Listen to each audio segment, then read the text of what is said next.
Compared to this extraordinary pioneer's might, all other powers feel weak and are crushed. Again, Fangya looks like a monster, hidden in plain human form. His system unlocks the pinnacle of the wood attribute, granting him endless vitality so he can absorb nearby life force and heal physical wounds in an instant. He senses a vital energy coursing within him as long as life is always nearby. The system also alerts him to his desolation attribute, which can immediately unleash a desolate aura that would kill all nearby life force. He notices the vine has picked the exact spot it needs. If it had taken root elsewhere, it could have drained life from faraway places, and he reflects on how tyrannical that power can be.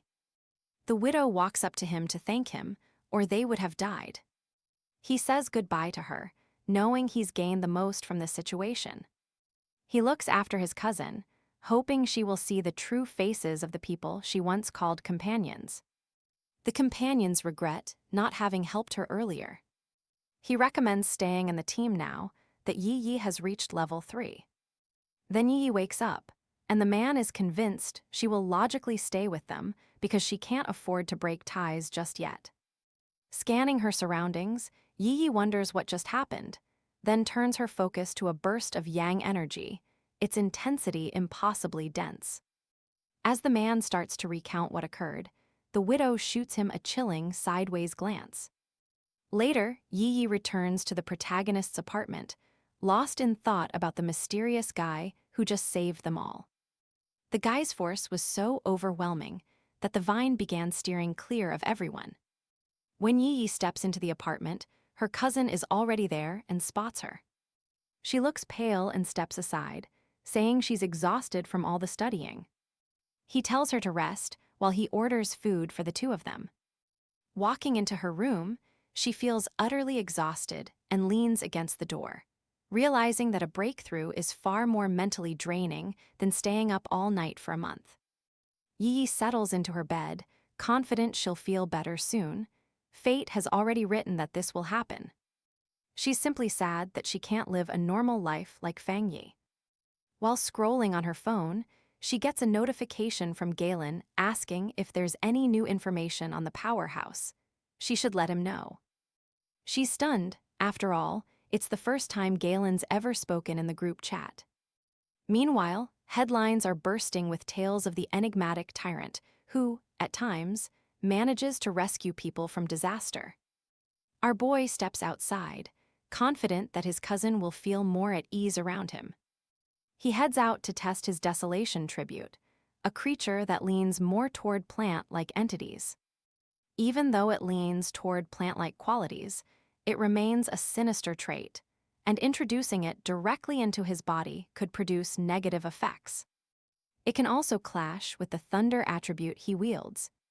He decides to use a ghost vine, and it drops from the sky because it can sense the surge of dense spiritual energy. Its self-directed evolution gave birth to the desolation attribute. He knows exactly where to hone his new skill, so he heads straight for it. After some time, he arrives at the city forest park and picks the plant that most closely resonates with his spiritual energy.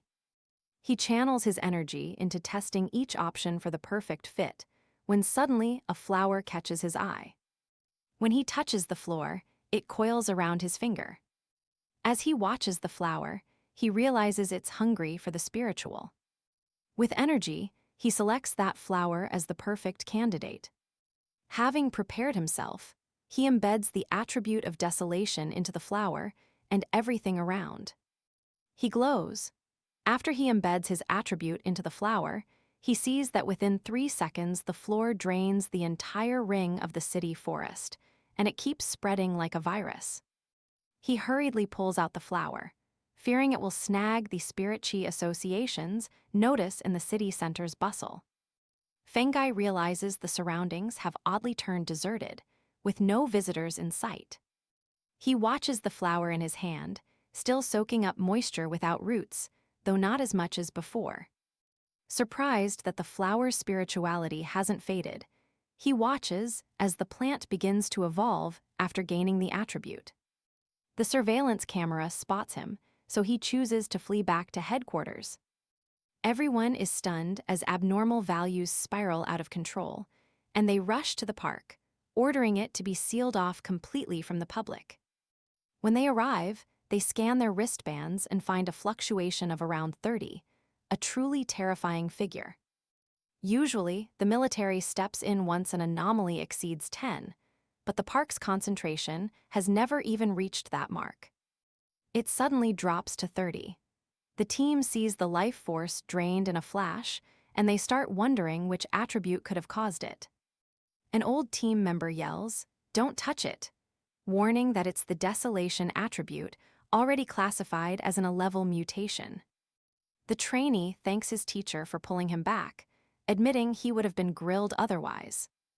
They then discuss another polluting plant in their country that ravaged an entire forest, cutting through anything that came close.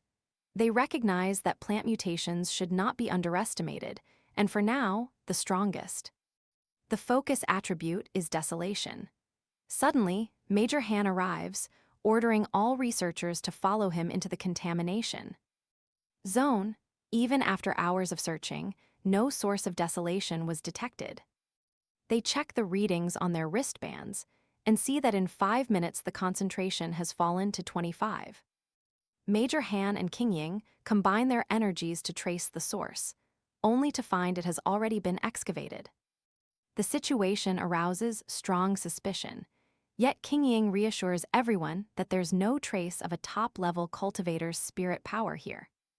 Major Han then tells King Ying that they've found a man who could be the suspect. He tells her he'll send all his information to her, and that her association will handle how they move forward. Meanwhile, at Fang Ye's home, he is delighted to finally have a flower pot. He speaks to the flower, calling it his companion, someone he can rely on. Confidently, he reassures himself that his cousin won't suspect the flower too much. Suddenly, his phone rings. It's his childhood friend, Old Wang. His name is Wang Liang. He was both his neighbor and desk partner from elementary through middle school. Wang Liang had left to enlist, but today he called to say he's back, and the two decide to meet up for drinks. Old Wang chuckles nervously, admitting he has a secret to share. When the call ends, it becomes clear that Wang Liang is with King Ying and his superior. Ordered to contact Fang Yi, Wang Liang remains skeptical, insisting his safety not be compromised. While sharing drinks with Wang Liang, Fang Yi realized how mature his friend had become after his army service. During those chaotic years, Fang Yi never had the chance to see Wang Liang again.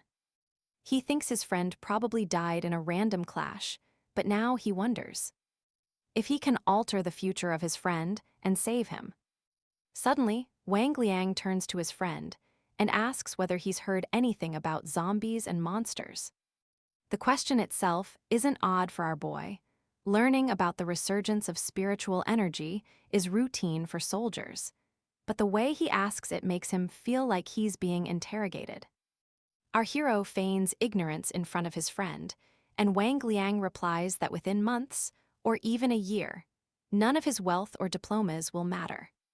He knows the soldiers will be silenced and barred from leaking any details about the revival of spiritual energy, so he is convinced the military already suspects him.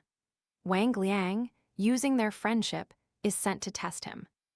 His friend assures him he'll be fine, as long as he keeps the fresh information under wraps. Suddenly, Wang Liang's phone rings. He answers, and his superiors rush him to the target location in an emergency. He rushes off, telling his friend to head back. Realizing this was a chance to revive spiritual energy, he invites you to come along. Wang Liang is stunned when Fang Yi confesses that the meeting was set up by his superiors. Yet the hero reassures his friends that he trusts him and knows he won't be harmed. But the truth is, our boy wants to know if what the army is handling is tied to the changes in heaven and on earth. But with the Spiritual Energy Association already handling the anomalies, he wonders what the army could be responsible for now. To uncover the truth, our hero ventures into restricted military zone 19, a hotbed of spiritual energy. When he steps into the zone, he senses a dense spiritual energy, far more concentrated than in the polluted surroundings. In the zone, the two friends step inside to witness an explosion and soldiers struggling to contain a ferocious. The beast launches an attack on the soldiers, catching our hero off guard. Fang Yi is stunned by the fusion attribute. Officer Jillian explains that the strange blend of darkness and flame has made The hound was vicious and brutal. She then ordered him to move to his spot and line up for battle. Officer Jillian recognizes Fang Yi, but she doesn't see him as exceptional. His spiritual energy feels only faintly active, making her wonder if he isn't the right one. She summons Zhang Mi and Li Yu, and the two rush the beast with all their might, while Jillian strikes a decisive blow with her weapon. Amid its growing mutation, Li Yu stands out in the open. The hound lunges at the exposed soldier, but Officer Jillian shooing it back with her rifle. She warns them not to underestimate the monster, and to finish it before it reaches full evolution. Our hero is truly impressed by the power of teamwork and unity. They were amazed at how, by working together, they could unleash a power beyond anyone's individual imagination. Suddenly, something unleashes horrors on our hero, and he yells at the soldiers to be on guard. The hound begins to evolve again. Jillian orders the soldiers to raise the alert level, increase the mutation grade of the restricted zone, and forbid anyone from retreating.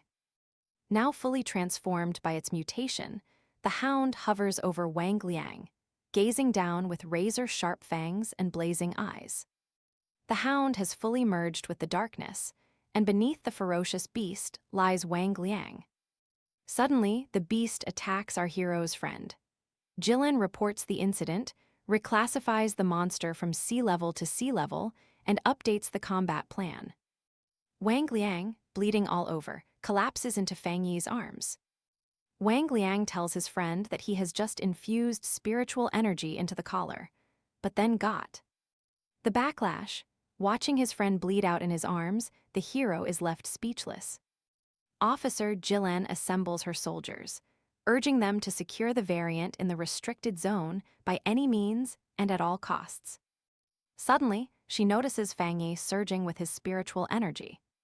Fang Yi rushes toward the mutated beast, leaps into the air, and unleashes a thunderous strike that brings it crashing down.